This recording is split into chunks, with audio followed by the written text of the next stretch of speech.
आतंकी हमले का कल जवाब दिया गया है, और वो जवाब ऐसा जो पाकिस्तान को हमेशा याद रखेगा। हमारे जवानों ने कल जो कारनामा कर दिखा उन पर पूरे देश को नाज है। लेकिन दूसरी तरफ हमारे कुछ जवान ऐसे भी हैं जो तमाम मांगों को लेकर आज उनका परिवार धरने पर बैठा हुआ है और वो मांग कर रहा है शहीद का। जी हाँ, शहीद का।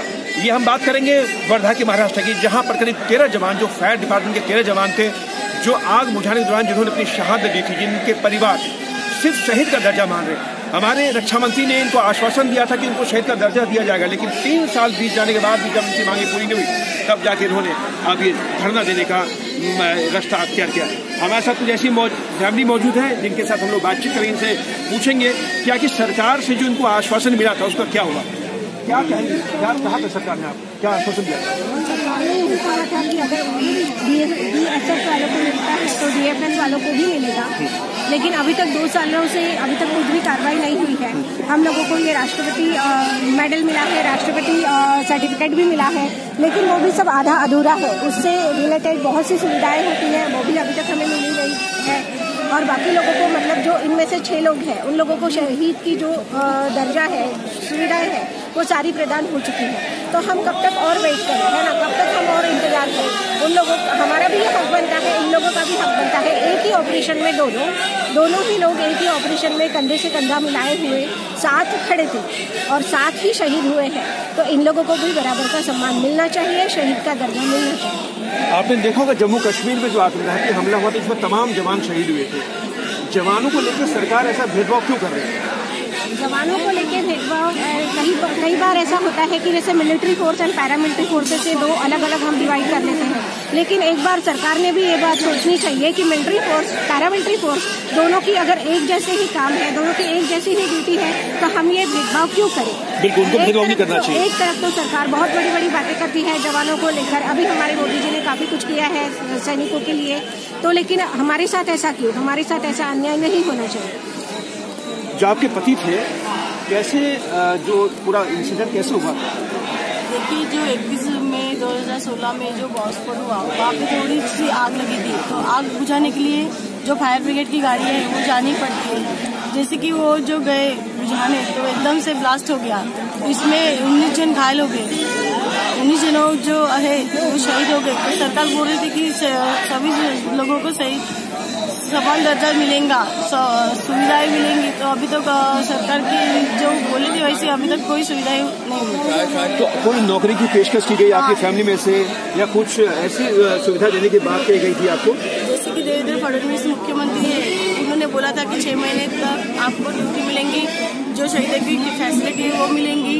अभी तक कुछ भी नहीं हुआ। तो आपने क्या प्रधानमंत्री से कोई मिलने की कोशिश की, उनको आपने चिट्ठी लिखी आपने? हाँ, हम लोगों ने प्रधानमंत्री जी से लेटर दिया था, अभी तक हमारी मांगे कोई भी पूरी नहीं हुई। कोई सरकार तरफ से कोई आपको जवाब आया? कोई भी जवाब नहीं आया। ये पूरा जो घटना हुआ है, जो जिसमें 19 लोग शामिल थे, इसमें 13 जवान थे, तो क्या कहेंगे सरकार की मजबूरी क्यों शहीद का दर्जा देती है? सरकार उनको अब बोल रही है ये सेना के जवान नहीं है, जबकि वो सेना के जवान हैं, वो हमारे पास प्रूफ है। जब भर्ती की गई तो उन्होंने भर्ती का विज्ञापन जो निकाला था उसमें साफ लिखा है भारतीय सेना फायरमैन, साफ लिखा हुआ है भारतीय सेना फायरमैन लिखा हुआ है, लेकिन सरकार इनको सेना में नहीं मान रही है, सिविल डिपार्टमेंट मान रही है सेना। तो बहुत दुखी होगा मन आपका कि सरकार काफी से ऐसा भेदभाव कर रही है? हम बिल्कुल दुखी कहते हैं। हम तो अगर सरकार ये चाहती है कुछ देना नहीं चाहती है तो हम भी, अगर हम पिताजी हैं लड़के के जो अमित पुनिया शहीद हुआ है, अगर सरकार मेरे को बॉर्डर पर भेज दे तो मैं भी दिखा दूं कि भाई कैसा होता है जवान। 60 साल का बॉर्डर पर जाने के लिए तैयार है। प्रधानमंत्री नरेंद्र मोदी जवानों को लेकर बहुत बातें करते हैं, लेकिन जो भेदभाव किया जा रहा है तो कहीं ना कहीं गलत है।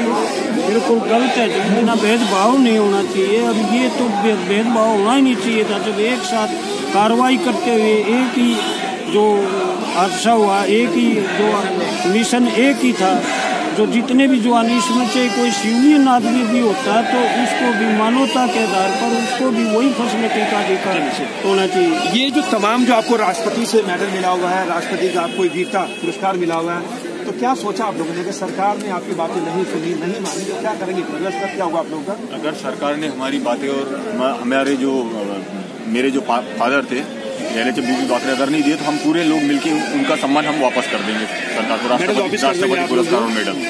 पुरस्कार और मेडल हम वापस कर देंगे। अच्छा, राष्ट्रपति मेडल वापस करेंगे, प्रधानमंत्री को आपने चिट्ठी लिखी तो क्या जवाब क्या देगा? जी, अभी तक कोई रिप्लाई आया नहीं है। उन्होंने अभी मिलने का टाइम हमको 3 साल होते आ रहे हैं, अभी तक मिलने का समय देने का बोल रहे हैं, लेकिन अभी तक हमें कोई मिलने का समय दिया नहीं। ऐसा जो भेदभाव किया गया कि रक्षा मंत्री ने कुछ वादा किया था आप लोगों से कि शहीद का दर्जा दिया जाएगा इन लोगों को। तत्कालीन रक्षा मंत्री मनोहर पर्रिकर थे, उन्होंने आश्वासन दिया था कि आपको शहीद का दर्जा मिलेगा, और ये संसद में भी ये बात उठी थी कि आपको इनको शहीद का दर्जा मैं जलाकर रहूँगा। लेकिन उसके बावजूद उनको तुरंत गोवा जाना पड़ा, मुख्यमंत्री बन गए, और अब जो ये कोई भी मतलब रक्षा मंत्री जी हैं, इनसे हम मिल नहीं पाए। हमें विश्वास है कि इनके मिलने से शायद कुछ समाधान हो। क्या कहेंगे, शहीद का दर्जा मिलता तो आज आप लोग यहाँ बैठना नहीं पड़ता?